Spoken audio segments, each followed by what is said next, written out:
नमस्कार बच्चों, मैं Pawan Panchal TGT math government high school Madna का पलवल आप सभी का अपनी इस क्लास में हार्दिक स्वागत करता हूं। आज हम पढ़ने वाले हैं मैथ एनसीईआरटी क्लास 10th का चैप्टर 14 सांख्यिकी। सांख्यिकी हम पिछली कक्षा में भी पढ़ चुके हैं, तो 10वीं क्लास का पढ़ने से पहले हम थोड़ा सा 9th क्लास का रिवाइज करेंगे, उसके बाद हम 10वीं क्लास का सीखेंगे।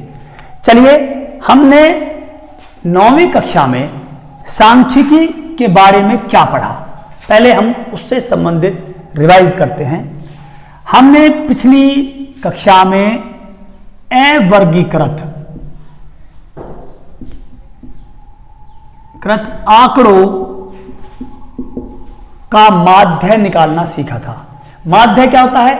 मीन, जिसे हम मीन भी कहते हैं या औसत या एवरेज भी हम इसको कहते हैं। हमने पिछली कक्षा में अवर्गीकृत आंकड़ों का माध्य निकालना सीखा। अवर्गीकृत आंकड़े, ठीक है, और इसको हम एक्स बार के द्वारा भी दर्शाते हैं। हम एक एग्जांपल लेते हैं। जैसे किसी क्लास में 5 बच्चे हैं। कितने बच्चे हैं? 5 बच्चे हैं। उनको मैथ के टेस्ट में कुछ नंबर प्राप्त होते हैं 50 में से, जैसे कि 30, 35, 38, 42, 45। ये अंक प्राप्त किए 5 बच्चों ने। तो इन 5 बच्चों के अंकों का माध्य ज्ञात करना था। माध्य या औसत या मीन ज्ञात करना था। तो कैसे करते थे हम? हमारे पास तरीका क्या होता था कि हम इन सभी प्रेक्षणों, ये प्रेक्षण हो गए, ऑब्जर्वेशंस हो गए, या सभी अंकों को हम जोड़ लेते थे इस तरह, और जितने ये प्रेक्षण होते थे, जितनी ये ऑब्जर्वेशन होती थी, इनको उनकी संख्या से भाग करते थे। ये 5 है तो 5 से भाग कर दिया हमने। तो इनको जोड़ा, तो जोड़ने बाद आएगा 5 2 7 8 15 5 20 20 की 0 2 4 2 6 4 10 3 13 3 16 और 3 19 आ गया। ठीक है भाई, और इसको 5 से भाग किया ऐसे करके। 5 3 15 और ये 4 40 5 8 40। तो ये 38 जो आ गया, ये इन 5 बच्चों के अंकों का माध्य ज्ञात कर लिया हमने। माध्य, लेकिन ये माध्य जो था वो अवर्गीकृत आंकड़ों का माध्य था। यदि हम इसे फॉर्मूले के रूप में लिखना चाहें तो हम कैसे लिखते थे? x बार का मतलब है माध्य बराबर x1 जमा x2 जमा x3 जमा x4 जमा x5। यहां पर 5 प्रेक्षण है तो हमने x5 लिख दिया। n प्रेक्षण होते तो dash dash dash dash xn कर लेते। अपॉन में प्रेक्षणों की संख्या, कितने प्रेक्षण हो गए? n, तो यहां पर n आ जाता था। ठीक है, तो ये हमारा फॉर्मूला होता था माध्य ज्ञात करने का अवर्गीकृत आंकड़ों का। तो ये 9वीं कक्षा में हम सीख चुके थे, अवर्गीकृत आंकड़ों का माध्य ज्ञात करना। ये हमारे पास फॉर्मूला होता था। इस फॉर्मूले को और आसान रूप में कैसे लिख सकते हैं? देखो ध्यान से। x बार बराबर एक ये निशान आता था, यूनानी अक्षर है ये, इसको बोलते हैं सिग्मा। क्या बोलते हैं इसको? सिग्मा, जिसका मतलब होता है समेशन। xi i बराबर 1 और n तक, और नीचे होता था n। तो ये हमारा माध्य ज्ञात करने का फॉर्मूला होता था, x बार निकालने का। किसके लिए? जब हमारे पास अवर्गीकृत आंकड़े हों तो उसके लिए ये फॉर्मूला था। ये हमने 9वीं क्लास में सीख लिया था। अब हम चलते हैं 10वीं क्लास की तरफ। 10वीं क्लास में हम सीखेंगे वर्गीकृत आंकड़ों का माध्य ज्ञात करना। ठीक है, चलिए, तो 10वीं कक्षा में एक्सरसाइज 14.1 में हमें माध्य ज्ञात करना है, मीन ज्ञात करना है, x बार निकालना है। और उसके लिए हमारे पास 3 विधियां हैं, 3 मेथड दिए गए हैं। सबसे पहला है प्रत्यक्ष विधि, जिसे इंग्लिश में डायरेक्ट मेथड कहते हैं। ओके बच्चों। दूसरी है हमारी कल्पित माध्य, कल्पित माध्य विधि, जिसे हम एज्यूम्ड मीन मेथड कहते हैं। तीसरी है हमारी पग विचलन। कौन सी विधि है बच्चों? पग विचलन विधि, ठीक है, जिसे हम इंग्लिश में स्टेप डेविएशन मेथड कहते हैं। लेकिन इस सत्र के सिलेबस में आपकी ये विधि हटा दी गई है। ये विधि आपको नहीं सीखनी है, केवल 2 विधियां सीखनी है आपको। प्रत्यक्ष विधि सीखनी है और कल्पित माध्य विधि सीखनी है। मैं अब आपको सबसे पहले प्रत्यक्ष विधि सिखाऊंगा, डायरेक्ट मेथड सिखाऊंगा। लेकिन उससे पहले हम एक बार 14.1 का क्वेश्चन नंबर 1 लेते हैं, फिर हम इस क्वेश्चन को, इस विधि को सीखेंगे। यह है आपका क्वेश्चन नंबर 1।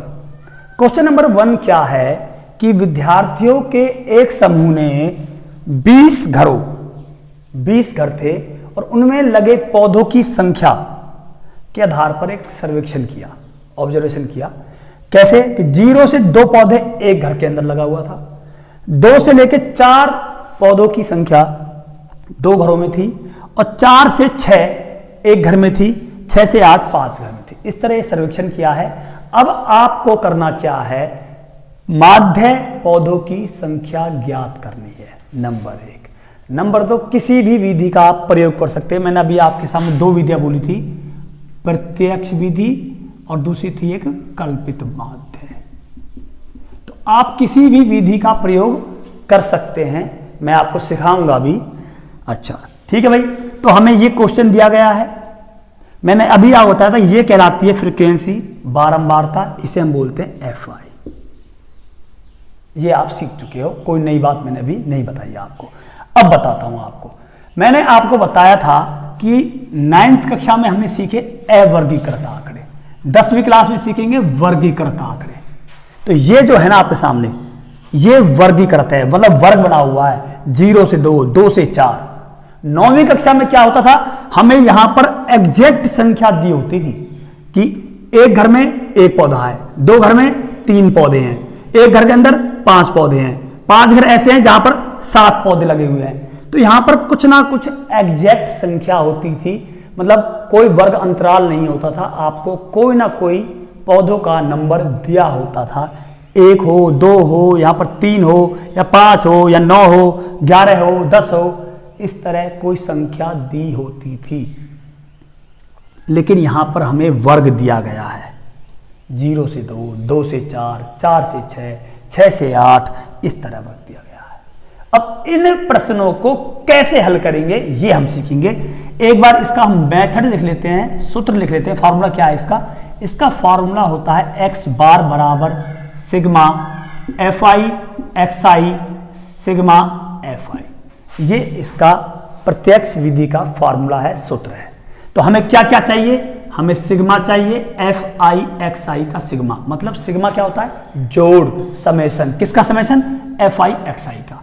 और क्या चाहिए? FI का जोड़, समेशन FI। तो ये FI है आपके सामने। तो ये तो आ गया आपका, क्या आ गया भाई? Sigma FI। तो ये तो आपके पास है। अब आपको निकालना है FI और XI। लेकिन FI तो है, XI तो है ही नहीं। तो ये सबसे पहला जो क्वेश्चन उठता है दिमाग में कि XI क्या है, XI क्या ले। देखो ये जो वर्ग अंतराल दिए गए हैं, 9वीं क्लास में आपको एग्जैक्ट संख्या दी होती थी, वर्ग अंतराल नहीं दिए होते थे। तो यहां से निकलेगी हमारी XI। कैसे निकालते हैं सुनो ध्यान से। ये है आपकी लोअर लिमिट, अपर लिमिट, निम्नतम सीमा, ऊपरी सीमा, उच्चतम सीमा। इनको जोड़ो, लोअर को और अपर को जोड़ो, 2 और 0 2, और 2 से भाग कर दो। 2 आ गया, 2 से भाग 1। ऐसे 2 को और 4 को जोड़ो, 6 आ गया, 2 से भाग कर दो 3। एक तरीका तो ये है। दूसरा तरीका क्या है कि जो XI होती है वो इन वर्ग अंतरालों का मिड पॉइंट होता है। क्या होता है? मिड पॉइंट, बीच का पॉइंट होता है। तो 0 और 2 के बीच में क्या है? 1। 2 और 4 के बीच में क्या है? 3। 3 आ गया। 4 6 के बीच में क्या है? 5। एक तरीका ये हो गया। एक तरीका और बताता हूं आपको, देखो ध्यान से। आप इन 2 को निकाल लीजिए, बस आगे निकालने की जरूरत नहीं है। कैसे नहीं जरूरत? देखो इनके बीच का गैप कितना है? 2 का गैप, 2 2 2 2 2 का गैप है। तो 1 में 2 जोड़ा 3, 3 में 2 जोड़ेंगे 5, 5 में 2 जोड़ेंगे 7, 7 में 2 जोड़ेंगे 9, 9 में 2 जोड़ा तो 11, और 11 में 2 जोड़ेंगे तो 13। इस तरह आपकी xi निकल आएगी। सबसे पहला काम है आपका xi निकालना। ये xi निकल आई आपकी, ये fi थी, ये xi है। अब हमें करना क्या है? अब हमें निकालनी है fi और xi। वो कैसे निकलती? fi इंटू xi, मतलब दोनों की गुना करनी है, प्रोडक्ट आएगा, गुणनफल आएगा यहां पर। तो 1 एकम 1, 2 तिया 6, 1 पंजे 5, 5 सत्ते 35, 9 छिक्के 54, 11 दूनी 22 और 13 तिया 39। तो ये सारी आपकी आ गई है fi xi, fi xi, fi xi, ये सारी आ गई। लेकिन हमें क्या चाहिए? fi xi का जोड़ चाहिए हमें, तो इनका जोड़ करेंगे। तो यहां जो जोड़ आएगा वो कहलाएगा सिग्मा fi xi।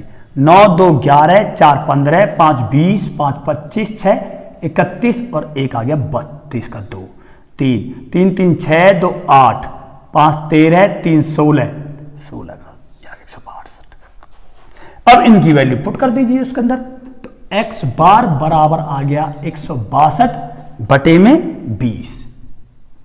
ठीक है, काट लेंगे इसको। देखो ये 10 आ गया, 2 8 16, 2 एकम 2, तो ये आ गया 81 बटे 10 कह लो या 8.1 कह लो। तो ये 8.1 आ गई आपकी पौधों का माध्य आ गया। माध्य पौधों की संख्या आ गई है प्रत्यक्ष विधि के द्वारा। अब मैं इसी प्रश्न से कल्पित माध्य विधि को भी सीख रहा हूं, चलिए उसको भी करते हैं एक बार।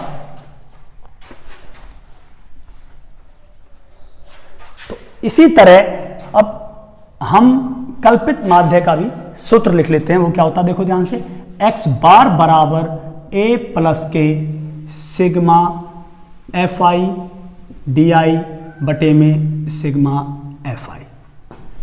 ये है कल्पित माध्य विधि का फॉर्मूला। इसके अंदर हमें क्या चाहिए? पहले चाहिए a, फिर चाहिए fi di का सिग्मा समेशन और फिर fi का समेशन। तो सिग्मा fi तो हमारे पास दी हुई है पहले से ही। fi xi का हमें कोई आवश्यकता नहीं है, तो इसकी हमें कोई आवश्यकता नहीं है। ठीक है भाई।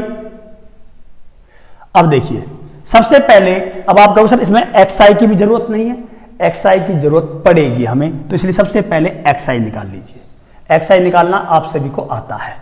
उसके बाद क्या करना है? हमें निकालना है di। di होता क्या है? xi minus a। क्या होता भाई? xi minus a। फिर आप कहोगे सर a कहां से आ गया? a को बोलते हैं एज्यूम्ड मीन। a क्या लेते हैं? जो xi जो दी गई है इनमें से बीच का ले लेते हैं, ना ऊपर से ना नीचे से। ये ले लेते हैं 7, 3 नीचे रह गए, 3 ऊपर रह गए। कभी कभी क्या बचता है कि 2 ऊपर बचेंगे, 3 नीचे बचेंगे।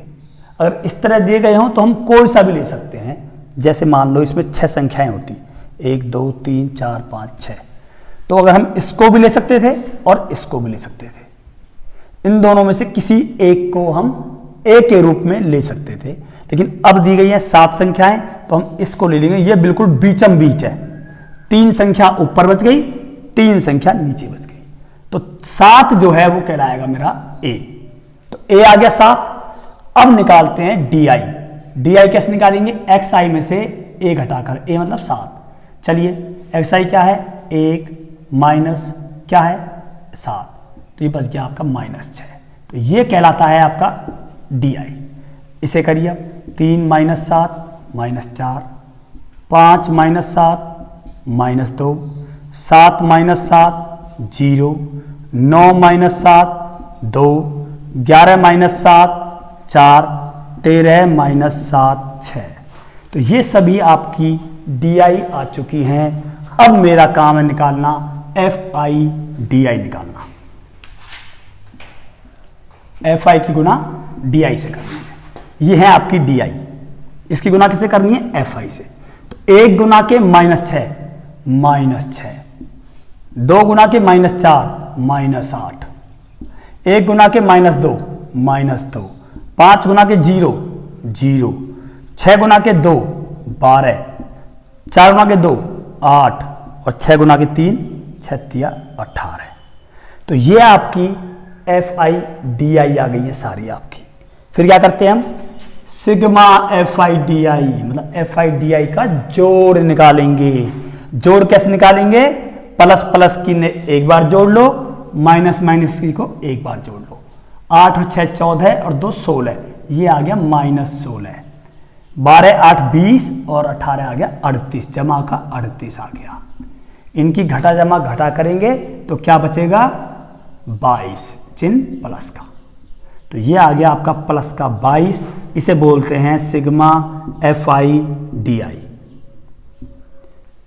अब इन सब की वैल्यू को इस फार्मूले में पुट कर देंगे। x बार बराबर a क्या था मेरा 7 प्लस सिग्मा FIDI प्लस 22 बटे में सिग्मा FI 20, काटेंगे 11/10। तो ये आ गया 7 प्लस के 11/10, 11/10 को मैं कह सकता हूं 1.1। तो ये आ जाएगा 8.1 x बार। माध्य पौधों की संख्या कल्पित माध्य विधि के द्वारा भी क्या आ गई है, 8.1 आ गई है। तो ये हमने दोनों विधियों से क्वेश्चन नंबर 1 को सॉल्व कर दिया। इसी तरह आप क्वेश्चन 2, क्वेश्चन 4, 5, 6, इसमें जितने भी क्वेश्चनों के हैं आप सभी इन विधियों से कर सकते हो उनको। हाँ, यदि आपसे कहा जाए कि आप कल्पित माध्य विधि के द्वारा माध्य ज्ञात करो, तो आपको कल्पित माध्य विधि का ही प्रयोग करना है। आपसे कहा जाए केवल माध्य ज्ञात करो, तो आप किसी भी विधि का प्रयोग कर सकते हो, प्रत्यक्ष विधि का भी और कल्पित माध्य विधि का। चलिए मैं 1-2 क्वेश्चन और लेता हूं ताकि आपको और अच्छी तरह समझ में आ जाए। तो अब हम चलते हैं एक्सरसाइज 14.1 के क्वेश्चन नंबर 6 पर। इसका क्वेश्चन नंबर 2, क्वेश्चन नंबर 4, 5 बिल्कुल आसान है। आप किसी भी विधि का प्रयोग करके उनको सॉल्व कर सकते हैं, क्योंकि उन क्वेश्चनों में आपको यह कहा गया है कि किसी भी विधि का प्रयोग करके माध्य ज्ञात करो।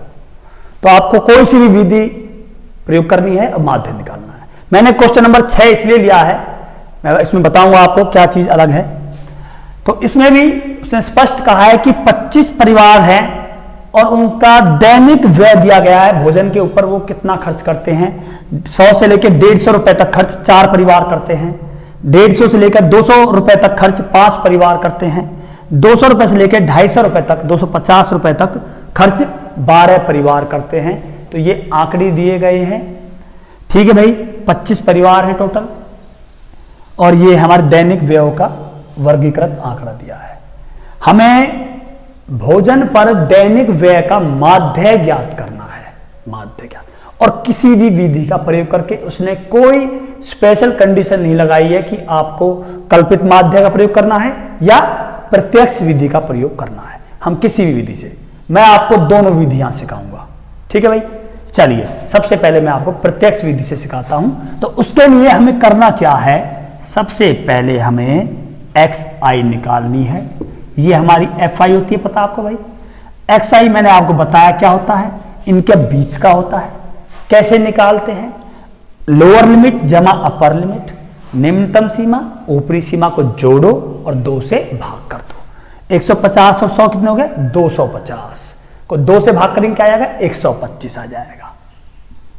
और फिर आपको करने की जरूरत नहीं है, ऐसे डायरेक्ट कितना गया था 50 का, 125 में 50 जोड़ो 175, 50 जोड़ो 225, 50 जोड़ो 275, 50 जोड़ो 325, ठीक है। तो ये हमने XI निकाल दिया। इसके बाद हमें क्या करना है, FI XI करनी है, क्योंकि फॉर्मूला क्या होता है, x बार बराबर sigma FI XI upon sigma FI। ये होता है हमारा प्रत्यक्ष विधि का फॉर्मूला।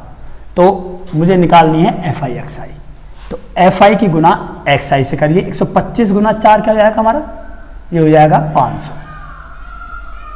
25 5 7 35 2 37 3 5 5 और 3 875 12 पंजे 60 6 12 दूनी 24 और 6 30 की 0 3 12 दूनी 24 और 3 27 दो ये आ जाएगा हमारा 550। ठीक है भाई, इसको जोड़िए 650, ये आ गया हमारा। ठीक है भाई, तो ये FI/XI आ गई। अब हमें क्या लेना है, सिग्मा FI/XI, मतलब इन सब का जोड़ करना है।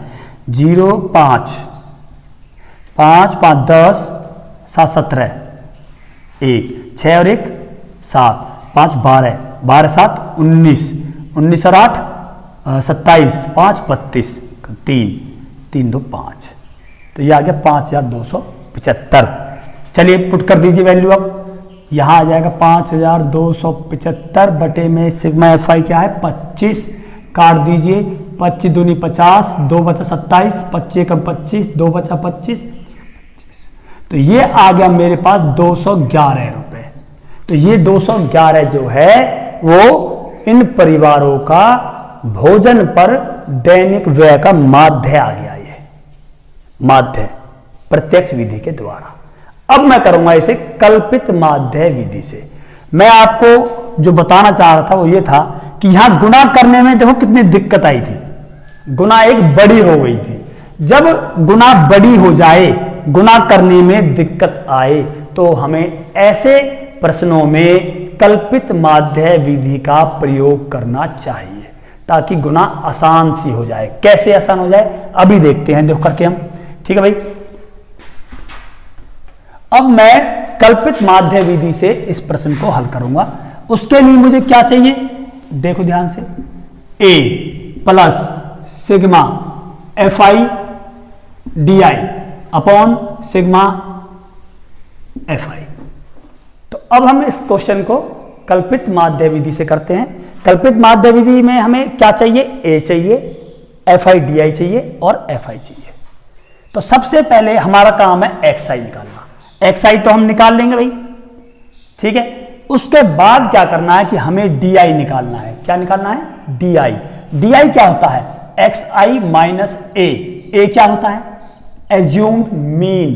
कहां से लेंगे, जो ये XI दी गई है इनमें जो बीच की संख्या है, बीच का कौन सा है, ये रहा 225, ये बीच का है। ठीक है भाई, तो इसको मैं A मान लेता हूं, ये मैंने A ले लिया। तो अब XI में से इसको घटाते चले जाओ, 125 माइनस के 225 करेंगे तो क्या आ जाएगा भाई हमारे पास, 100 आ जाएगा माइनस का। तो मैं यहां डायरेक्ट लिख देता हूं -100। ऐसे 175 में से घटाएंगे तो क्या जाएगा, माइनस का 50। 225 में से 225 को घटाऊंगा तो क्या जाएगा, 0।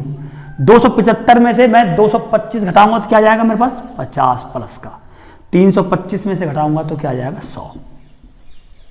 तो ये मेरे पास DI आ गए हैं। क्या आ गए मेरे पास, DI। अब मैं FI की गुना DI से करूंगा, उसे बोलते हैं FI/DI। चलिए करिए। अब घटा जमा घटा 100 चौके 400, घटा जमा घटा 50 पंजे 250, 12 गुना 0 0, 50 दूनी 100 और 100 दूनी 200। देखिए गुना करना कितना आसान हो गया। यहां पर वहां गुना करनी मुश्किल हो रही थी, यहां गुना करनी आसान हो गई है। तो इसलिए हम कल्पित माध्य विधि का प्रयोग ऐसे प्रश्नों में कर सकते हैं जहां पर गुना करनी मुश्किल हो रही हो। आंसर में कोई फर्क नहीं पड़ेगा, उत्तर दोनों में सेम आएगा आपका। चलिए अब क्या करना है, मुझे FI/DI का जोड़ करना है, मतलब सिग्मा FI/DI करना। क्या आएगा देखो, 200 और 100 300 हो गए प्लस के, 400 और ये हो जाएंगे मेरे 650 माइनस के 300 हो गया प्लस का, तो ये बचेगा माइनस के 350। ओके बच्चों, इनकी वैल्यू पुट कर देंगे हम यहां पर। A क्या था 225 प्लस सिग्मा FI/DI क्या है -350 बटे में सिग्मा FI क्या है 25, 25 का 25, 25 का 25 10, 25 चौके 100, ठीक है, -14। तो ये आ जाएगा 225 घटा 14। ठीक है बच्चों, तो क्या बचेगा भाई, घटा करेंगे इसकी हम, 225 1 1 211। तो ये आ गया आपका 211 आ गया आपका माध्य दैनिक व्यय। और पहले भी यही आया था।